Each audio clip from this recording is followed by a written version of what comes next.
Hello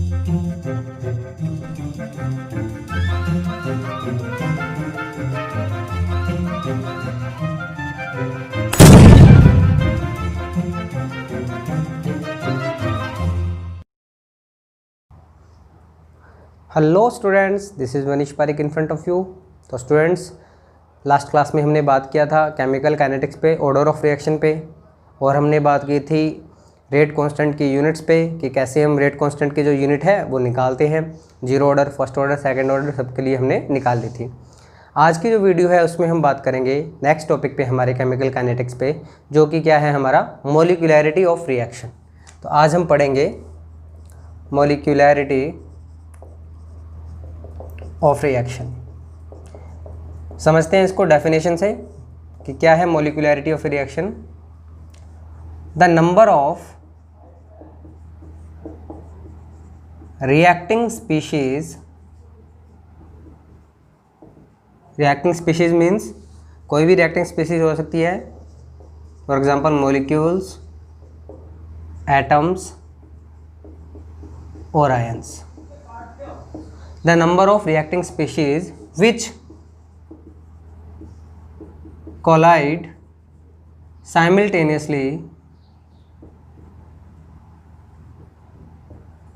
to bring about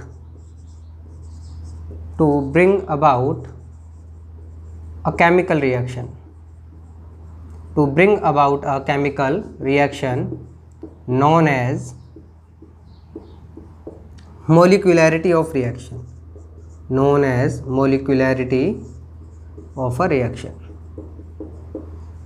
तो simply क्या means हुआ कि किसी भी केमिकल रिएक्शन में रिएक्टिंग स्पीशीज कितनी है, चाहे वो मॉलिक्यूल्स हैं, चाहे वो एटम्स है, चाहे वो आयंस है। अगर किसी केमिकल रिएक्शन में सिर्फ एक ही मॉलिक्यूल, एटम या आयन पार्टिसिपेट कर रहा है तो उसकी मॉलिक्यूलैरिटी कितनी हो जाएगी? 1। अगर दो स्पीशीज़ रिएक्ट कर रही है तो उसकी मोलिकुलैरिटी कितनी हो जाएगी? 2। इस तरीके से एग्जांपल देखते हैं। जैसे हमारा एग्जांपल है ये H2O2 है, ये डिसोसिएट होता है H2O प्लस O के अंदर, हाफ O2 के अंदर। तो इसमें रिएक्टिंग स्पीशीज़ है कितनी? सिर्फ एक मॉलिक्यूल है H2O2 का, तो इसकी मोलिकुलैरिटी कितनी हो गई? 1। और जिसकी मोलिकुलैरिटी 1 होती है उसे हम कहते हैं यूनिमोलिक्यूलर रिएक्शन। Unimolecular reaction. ऐसे ही अगर और देखें हम कि 2HI change to H2 plus I2, तो यहाँ पे कितने मॉलिक्यूल पार्टिसिपेट कर रहे हैं? HI के 2। तो यहाँ पे कितनी मॉलिक्यूलैरिटी होगी? 2। तो इसे हम कहते हैं by molecular reaction. By molecular reaction. ऐसे ही अगर हम समझें 2NO plus O2 change to हो जाएगा हमारे पास 2NO3। तो यहाँ पे कितने मॉलिक्यूल पार्टिसिपेट कर रहे हैं? 2 तो NO के और एक इसका ऑक्सीजन का, तो 3 हमारे पास क्या हो गए? मॉलिक्यूल हो गए। तो इसकी मॉलिक्यूलैरिटी कितनी हो गई? 3। तो ये क्या हो गई हमारे पास? Try molecular reaction. इसी तरीके से एक और एग्जाम्पल अगर हम देखें, नेक्स्ट एग्जाम्पल अगर देखें हम N2 plus 3H2 change to 2NH3, तो इसकी मॉलिक्यूलैरिटी कितनी हो जाएगी? N2 का एक मॉलिक्यूल, हाइड्रोजन के कितने? 3, तो इसकी मॉलिक्यूलैरिटी कितनी हो गई? 4। तो सिंपल सी बात है, कितने मॉलिक्यूल पार्टिसिपेट कर रहे हैं किसी भी एटम या आयन के, कोई इतने भी मॉलिक्यूल पार्टिसिपेट कर रहे हैं उसे हम क्या कह देंगे? उसे हम कह देंगे उस रिएक्शन की मॉलिक्यूलैरिटी। ठीक है। अभी हमने लास्ट क्लास में ऑर्डर ऑफ रिएक्शन भी पढ़ा था, तो बेसिक डिफरेंस देखते हैं कि ऑर्डर ऑफ रिएक्शन और मॉलिक्यूलैरिटी में क्या क्या डिफरेंस है।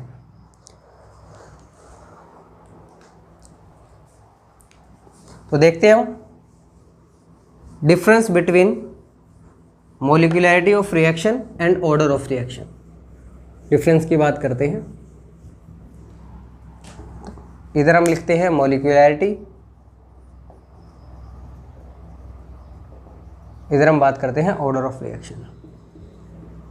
तो पहला जो डिफरेंस है वो तो डेफिनेशन का ही हो जाएगा कि इसकी डेफिनेशन क्या है कि कोलाइडिंग रिएक्टिंग स्पीशीज़ कितने हैं, कोलाइडिंग रिएक्टिंग स्पीशीज़ कितने हैं। एक तरीके से बात करूँ मैं कि रिएक्टिंग स्पीशीज़ जो इसकी डेफिनेशन है वही। ऑर्डर ऑफ रिएक्शन में हमने देखा था, ऑर्डर ऑफ रिएक्शन क्या होता है, sum of the powers of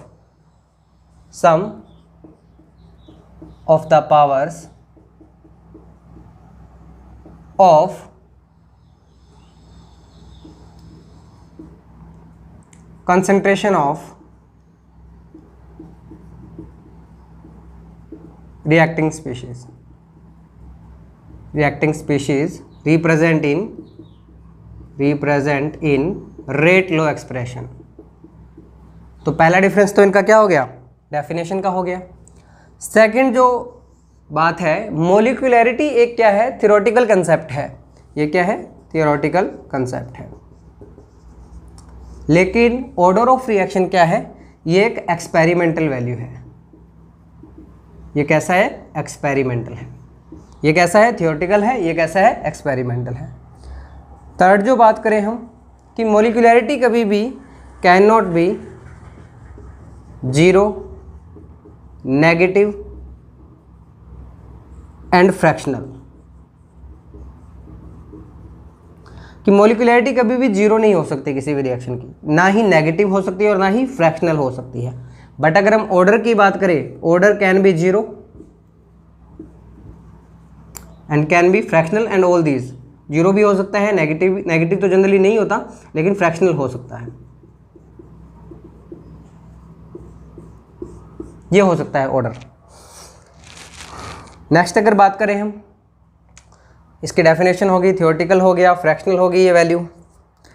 और अगर बात करें कि मोलिकुलैरिटी जो है वो हम कैलकुलेट कर सकते हैं या इसका कोई मीनिंग होता है जो हमारी एलिमेंट्री रिएक्शंस होती हैं, एलिमेंट्री रिएक्शन। और जो कॉम्प्लेक्स रिएक्शन होती है, कॉम्प्लेक्स रिएक्शन, वहाँ पे इसका कोई मीनिंग नहीं होता। There is no meaning of molecularity in complex reaction, क्योंकि कॉम्प्लेक्स रिएक्शन पे सारा जो सिस्टम है वो किस पे काम करता है, रेट पे काम करता है। और रेट किस पे काम करती है, रेट लो शो करता है आपका कौन सा, स्लो स्टेप के अंदर, जो कि उसकी किस में, मैकेनिज्म में होता है। आप देख के नहीं बता सकते कि क्या सिस्टम है उसका।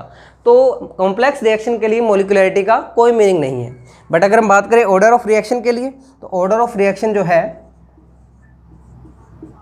वो जितना एप्लीकेबल है एलिमेंट्री रिएक्शन के लिए, उतना ही एप्लीकेबल है किसके लिए, कॉम्प्लेक्स रिएक्शन के लिए। क्योंकि ये कैसा है, ये कैसा है, एक्सपेरिमेंटल है। तो एक्सपेरिमेंटल एलिमेंट्री रिएक्शन का भी निकाल सकते हो आप, और किसका, कॉम्प्लेक्स रिएक्शन का भी निकाल सकते हो। तो ये क्या थे, बेसिक डिफरेंस थे between the molecularity and order of reaction. Hope so कि समझ आए होंगे।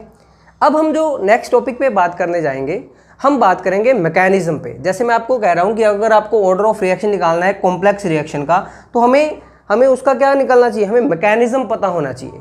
उस मैकेनिज्म में से ही हम क्या निकाल सकते हैं, उसका ऑर्डर निकाल सकते हैं।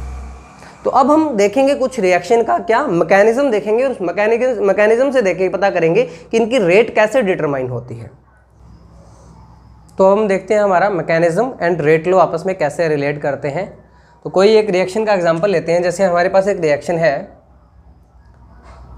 2NO2 plus F2 change to 2NO2F। ये एक रिएक्शन है। अगर इसकी मैकेनिज्म की बात करें हम, तो इसका मैकेनिज्म मल्टी स्टेप में है। पहले स्टेप में क्या होता है, पहले स्टेप में हमारे पास होता है NO2 plus F2 change to NO2F plus F, fluorine. Plus में ये फ्लोरीन फिर से एक NO2 मॉलिक्यूल के साथ रिएक्ट करता है और क्या बना देता है, NO2F। तो ये दो स्टेप में रिएक्शन है। ये इसका पहला स्टेप है, ये इसका सेकंड स्टेप है। तो पहला स्टेप जो है वो है हमारा स्लोवेस्ट स्टेप, और सेकंड स्टेप जो है वो है हमारा फास्ट स्टेप। अगर नेट रिएक्शन की बात करें तो नेट रिएक्शन में क्या हो जाएगा, इस तरीके से आपस में कट जाएंगे। तो हमारे पास क्या हो जाएगा, 2NO2 plus F2 change to क्या हो जाएगा, 2NO2F। अब इसके लिए हमें रेट लो लिखना हो, तो जब हमारे पास कॉम्प्लेक्स रिएक्शंस होती हैं, मैंने आपको बताया था कि मल्टी स्टेप में से वो स्टेप हमारा रेट डिटरमाइनिंग स्टेप होता है, जो कि स्लोएस्ट होता है। तो इन दोनों में से स्लोएस्ट कौन सा है, ये है। तो ये हमारा कैसा होगा, रेट डिटरमाइनिंग स्टेप। इसके अकॉर्डिंग क्या लिखेंगे हम, इसके अकॉर्डिंग लिखेंगे हमारा रेट लो। तो हमारी रिएक्शन की, इस रिएक्शन की रेट क्या हो जाएगी, तो हम रिएक्शन की रेट लिखते हैं माइनस dx/dt। माइनस है क्योंकि रिएक्टेंट की कॉरस्पॉन्डिंग हम लिख रहे हैं। तो हमारे जो स्लोएस्ट स्टेप है ये इन दोनों में क्या है, कांस्टेंट, फिर NO2 की कंसंट्रेशन और फिर F2 की कंसंट्रेशन। ये जो है हमारा इस रिएक्शन का क्या है, रेट लो है। तो कुछ स्टेप पे डिपेंड कर रहा है, जो स्लोएस्ट स्टेप है उसी को हम क्या कहते हैं, रेट डिटरमाइनिंग स्टेप। उसी के अकॉर्डिंग हम क्या लिखते हैं, इसका रेट लो लिखते हैं। ठीक है, एक तो ये रिएक्शन है। अभी नेक्स्ट एग्जांपल और देखते हैं। नेक्स्ट एग्जांपल है हमारा NO2 plus CO changes to NO plus CO2। इसका मैकेनिज्म अगर हम देखें तो फर्स्ट स्टेप क्या होता है इसका, NO2 प्लस NO2 आपस में रिएक्ट करते हैं, क्या बनता है, NO प्लस NO3। फिर ये NO3 रिएक्ट करता है CO से, यहाँ बनता है NO2 प्लस CO2। तो ये जो स्टेप होता है ये हमारा होता है स्लोवेस्ट स्टेप, और ये जो स्टेप होता है ये होता है फास्ट स्टेप। नेट रिएक्शन की अगर बात करें, नेट रिएक्शन तो NO3 से NO3 कट गया, और NO3 से NO3 कट गया, NO2 से NO2 कट हो गया, तो बचा क्या, NO2 plus CO change to NO plus CO2। अब नेट रिएक्शन हमारे पास ये आ गई, NO2 plus CO change to NO plus CO2। तो अब स्लोवेस्ट स्टेप कौन सा है, ये वाला स्टेप है। तो इसी के अकॉर्डिंग क्या लिखेंगे, रेट लिखेंगे। तो रेट हमारे पास क्या हो जाएगी, माइनस dx/dt जो है हमारा वो क्या हो जाएगा कि NO2 कितने हैं, 2 हैं मॉलिक्यूल, तो इसकी स्क्वायर लग जाएगी।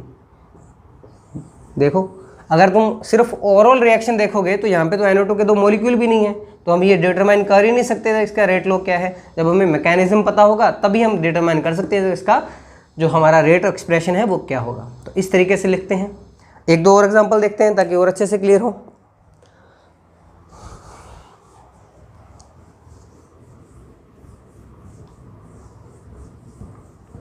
जैसे बात करें हम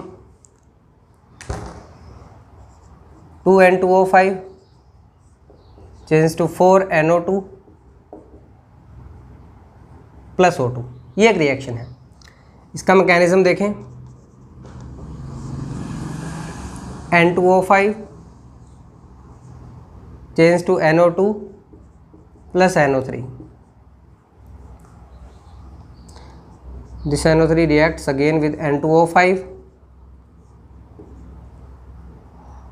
change to 3NO2 plus O2। ये हमारे पास ये जो स्टेप है हमारा, ये क्या है हमारा स्लोएस्ट स्टेप, और ये क्या है हमारा फास्ट स्टेप। तो यहाँ से अगर कट करें तो NO3 से NO3 कट हो जाएगा। तो ओवरऑल नेट रिएक्शन क्या बचेगी हमारे पास, NO2 NO2 2N2O5 हो गया, चेंज टू इधर क्या बचा, एक NO2 ये, 3 NO2 ये, 4 NO2 प्लस O2। तो स्लोएस्ट स्टेप ये है। इस स्टेप पे क्या डिपेंड करेगी, ये क्या है हमारा RDS, रेट डिटरमाइनिंग स्टेप। तो रेट अगर लिखेंगे तो हम कैसे लिखेंगे इसके अकॉर्डिंग, माइनस dx/dt जो होगा वो आपका क्या होगा के N2O5। अच्छा, इसका अगर पूछा जाए ऑर्डर, तो ऑर्डर हमें पता है जो हमारे पास कंसंट्रेशन आ रही है किसी भी स्पीशीज़ की, उसकी पावर कितनी है 1 है, तो इसका ऑर्डर क्या हो जाएगा, फर्स्ट ऑर्डर रिएक्शन हो जाएगी। इसी के साथ साथ हम ऑर्डर भी देख सकते हैं। तो ये हमने क्या देखा कि रेट लो कैसे, हमें अगर मैकेनिज्म दिया हो, अगर हमें मैकेनिज्म दे दिया और रेट लो पूछे तो किस तरीके से हम रेट लो एक्सप्रेशन देख सकते हैं स्लोएस्ट स्टेप के अकॉर्डिंग। तो अब जो हमारा ये जो पोर्शन था मॉलिक्यूलैरिटी ऑर्डर ऑफ रिएक्शन ये हो चुका है। ये जो हमने अभी लिखा है dx/dt, ये याद हो आपको, तो हमने इंस्टेंटेनियस रेट में मैंने आपको बताया था लिखने का तरीका, डिफरेंशियल रेट ऑफ इक्वेशन हमने इसको कहा था। अब डिफरेंशियल रेट ऑफ इक्वेशन जो होती है, जो हमने इंस्टेंटेनियस रेट निकाली थी, वो एग्जैक्ट हमें आंसर नहीं दे पाती। जो एग्जैक्ट आंसर है वो हमें जो हमारा डिफरेंशियल रेट ऑफ इक्वेशन है इससे हमें एग्जैक्ट पता नहीं चलता, तो हमें क्या करना पड़ता है, एग्जैक्ट आंसर के लिए, एग्जैक्ट रेट के लिए हम एक मेथड यूज करते हैं जो हमारा होता है इंटीग्रेटेड रेट इक्वेशन। ये जो इंटीग्रेटेड रेट इक्वेशन होती है ये हमारी होती है जो एग्जैक्ट आंसर देती है हमें रेट इक्वेशन के बारे में। तो अब हम पढ़ेंगे कि इंटीग्रेटेड रेट इक्वेशन कैसे लिखते हैं, इसको हम देखेंगे। अभी तक तो हमने कौन सी पढ़ी है, डिफरेंशियल रेट इक्वेशन पढ़ी है। अब हम क्या पढ़ेंगे, इंटीग्रेशन रेट इक्वेशन। इससे क्या होता है, हमारे पास एक फॉर्मूला आता है, उस फॉर्मूले के अंदर अगर हम वैल्यूज पुट करते हैं तो हमारे पास रेट एग्जैक्ट आती है। और इससे हम क्या निकाल सकते हैं, हम इसे ग्राफ भी प्लॉट कर सकते हैं टाइम और कंसंट्रेशन के बीच में। तो जो हमारे जो आंसर आते हैं रेट ऑफ रिएक्शन के कॉरस्पॉन्डिंग वो क्या आते हैं, एग्जैक्ट आते हैं। तो देखते हैं हम integration rate equation, integrated rate equation. वैसे देखो सिलेबस के अंदर पहले तो इंटीग्रेटेड रेट इक्वेशन जो है वो zero order, first order, second order तीनों के लिए थी, लेकिन इस साल जो सीबीएसई ने सिलेबस रिड्यूस किया है उसके अंदर जीरो ऑर्डर और फर्स्ट ऑर्डर दो के लिए ही इंटीग्रेटेड रेट इक्वेशन कैलकुलेट की जाती है। तो देखो हम कैलकुलेट करते हैं integrated rate equation, integrated rate equation. सबसे पहले हम स्टार्ट करते हैं for zero order reaction, for zero order reaction.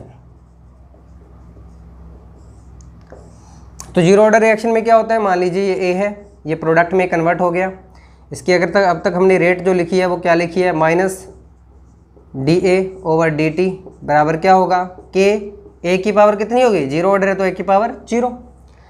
तो यहाँ पे हम क्या लिख सकते हैं इसको, minus d A by d t equals to k, और क्या लिख सकते हैं, डी ए इक्वस लिखते हैं माइनस के डी टी, लिख सकते हैं ये d A equals to minus k d t. ठीक है, अब इसका करते हैं, इस इक्वेशन का करते हैं इंटीग्रेशन। इंटीग्रेशन करेंगे तो हमारे पास क्या आएगा, d A equals to minus k d t. तो ये आपके पास आ जाएगा ए, यहाँ पे क्या आ जाएगा, के तो कांस्टेंट है, इंटीग्रेशन ऑफ डी टी क्या आ जाएगा हमारे पास, के टी प्लस सी, ये हमारे पास आएगा। सी क्या है हमारा, कांस्टेंट आ जाएगा, इंटीग्रेशन कांस्टेंट है ये। ठीक है, ये हमारे पास एक इक्वेशन बन गई, ए इक्वस टू के टी। तो सी हमारा क्या है, इंटीग्रेशन कांस्टेंट है। इस सी की वैल्यू हमें निकालनी है। सी की वैल्यू निकालने के लिए हम देखते हैं कि हमारी ये रिएक्शन थी, यहाँ पे रिएक्टेंट किस में कन्वर्ट हो रहा था, प्रोडक्ट के अंदर। At t equals to zero यानी कि टाइम जीरो पर, दैट मीन्स रिएक्शन जब स्टार्ट नहीं हुई थी तो जो इनिशियल कंसंट्रेशन थी वो ए नोट थी। एट टाइम टी, कुछ टाइम जब स्पेंड हो गया तो हमें पता है रिएक्टेंट का कुछ पार्ट किस में कन्वर्ट हो जाएगा, प्रोडक्ट में। तो हमने मान लिया कि रिएक्टेंट का एक्स पार्ट जो है, एक्स मोल जो है वो प्रोडक्ट में कन्वर्ट हो गई, तो ये बन गया एक्स। तो एट टाइम टी कंसंट्रेशन कितनी थी, ए नोट थी। तो इस सी की वैल्यू कैलकुलेट करने के लिए, और ये ए नोट माइनस एक्स जो है इसको हम कंबाइनली क्या कहते हैं, कंसंट्रेशन ए। तो कंसंट्रेशन ए तो क्या हो गई, एट टाइम टी पे कंसंट्रेशन, और ए नोट क्या होगी, एट टाइम जीरो पर कंसंट्रेशन। तो देखो अब इस सी की वैल्यू निकालनी है इंटीग्रेशन कांस्टेंट की। तो at time T equals to zero क्या हो जाएगा, t equals to zero, A equals to क्या हो जाएगा, ए नोट हो जाएगा। तो ये वैल्यू पुट करते हैं हम, t equals to zero put करेंगे यहाँ पे, तो ये ए किसके बराबर हो जाएगा, ए नोट के बराबर, माइनस के इंटू जीरो प्लस सी। तो सी इक्वस टू क्या आ जाएगा, ए नोट के बराबर आ जाएगा। तो यहाँ से ये वैल्यू पुट कर देंगे इसके अंदर। तो इक्वेशन क्या बनेगी हमारे पास, A equals to minus K T plus A nought, या इसको ऐसे भी लिख सकते हैं, K T equals to A nought minus A. ये जो इक्वेशन है ये है हमारी integrated rate equation for zero order reaction.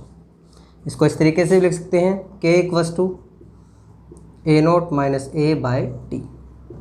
ये जो इक्वेशंस हैं इसको हम क्या कहते हैं, integrated rate equation for zero order reaction. K T equals to A nought minus A, A nought क्या है, initial concentration at time T equals to zero, A क्या है, concentration at T time T. अब देखो इसको graphical representation से लिखते हैं। यहाँ पे मैं दोबारा लिख रहा हूँ, जो हमारी रेट इक्वेशन है ए नोट माइनस ए, इंटीग्रेटेड रेट इक्वेशन। अगर हम ग्राफ के थ्रू देखें, दो ग्राफ बनेंगे इसमें। अगर मैं देखता हूं कि रेट किसके साथ में, कंसंट्रेशन के साथ में, कंसंट्रेशन के साथ में रेट पे क्या फ़र्क पड़ रहा है या रेट के साथ में कंसंट्रेशन पे क्या फ़र्क पड़ रहा है, तो याद करो जो रिएक्शन थी हमारी, ये जो था A चेंज टू P हो रहा था और माइनस dx/dt था रेट, वो क्या था कि a⁻0, यानी कि जो रेट था वो रिएक्टेंट की कंसंट्रेशन पे डिपेंड नहीं कर रहा था। तो रेट जो है, अगर रेट और कंसंट्रेशन के बीच में ग्राफ बनाऊंगा तो कुछ इस तरीके से ग्राफ बनेगा कि रेट जो है वो कंसंट्रेशन पे डिपेंड ही नहीं कर रहा, लीनियर ग्राफ सीधा हमें मिलेगा, कांस्टेंट ग्राफ, ठीक है। और अगर एक और ग्राफ बनाया जाए, इसके अंदर एक दूसरा ग्राफ बनाएं, किसके बीच में हम बनाते हैं, कंसंट्रेशन A और टाइम T के बीच में। तो अब किसके अंदर ग्राफ बनाते हैं हम, A वर्सेस टाइम। इसका अगर ग्राफ बनाएं तो देखो कि A वर्सेस टाइम का ग्राफ बनाएं, तो इसको थोड़ा सा मॉडिफाई करते हैं रिएक्शन को। तो हम लिखते हैं, हमारे पास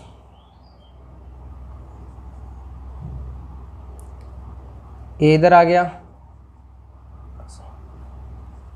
A0 माइनस KT, ये हो जाएगा, ठीक है। तो ग्राफ बनाते हैं हम। ये क्या है, हमारी कंसंट्रेशन जो A है, और यहाँ पे क्या है, टाइम T है। तो ग्राफ कुछ किस तरीके से बनेगा, तो इक्वेशन देखो क्या बन रही है यहाँ पे, y = mx + c के अकॉर्डिंग।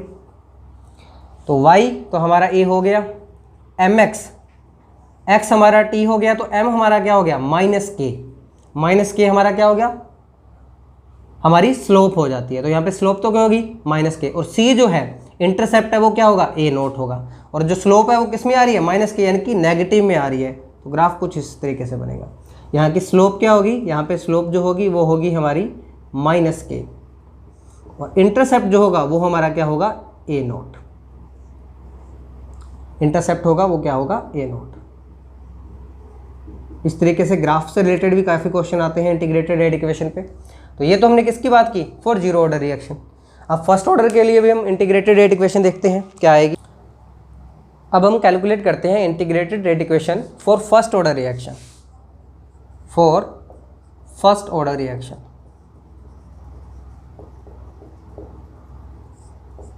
तो फर्स्ट ऑर्डर रिएक्शन के लिए वही हम देखते हैं कि A था, रिएक्टेंट था, वो प्रोडक्ट में कन्वर्ट हो गया। इसके लिए अगर हम रेट लिखें तो हमारे पास क्या हो जाएगा, dA/dt। अब क्योंकि फर्स्ट ऑर्डर रिएक्शन है तो कंसंट्रेशन पे डिपेंड करेगा, पावर 1 पे। तो हमारे पास ये हो गया -dA, इसको थोड़ा चेंज करते हैं, -dA/A इक्वल्स टू क्या आ जाएगा, kdt, या इसको लिख सकते हैं dA/A इक्वल्स टू -kdt। इसका इंटीग्रेशन करते हैं, इंटीग्रेशन करेंगे तो dA/A इंटीग्रेशन -kdt। तो यहाँ पे क्या आ जाएगा हमारे पास, log बेस E, या इसको हम कहते हैं natural log A equals to क्या आएगा, -kT + C। ये इक्वेशन बनेगी हमारे पास। वही इंटीग्रेशन कांस्टेंट आ गया, इंटीग्रेशन कांस्टेंट की वैल्यू निकालनी है हमें, तो कैसे निकलेंगे, एट टाइम t = 0, A बराबर क्या हो जाएगा, A0 हो जाएगा। तो यहाँ लिखेंगे ln A0 equals to -k × 0 plus में क्या आ जाएगा, C।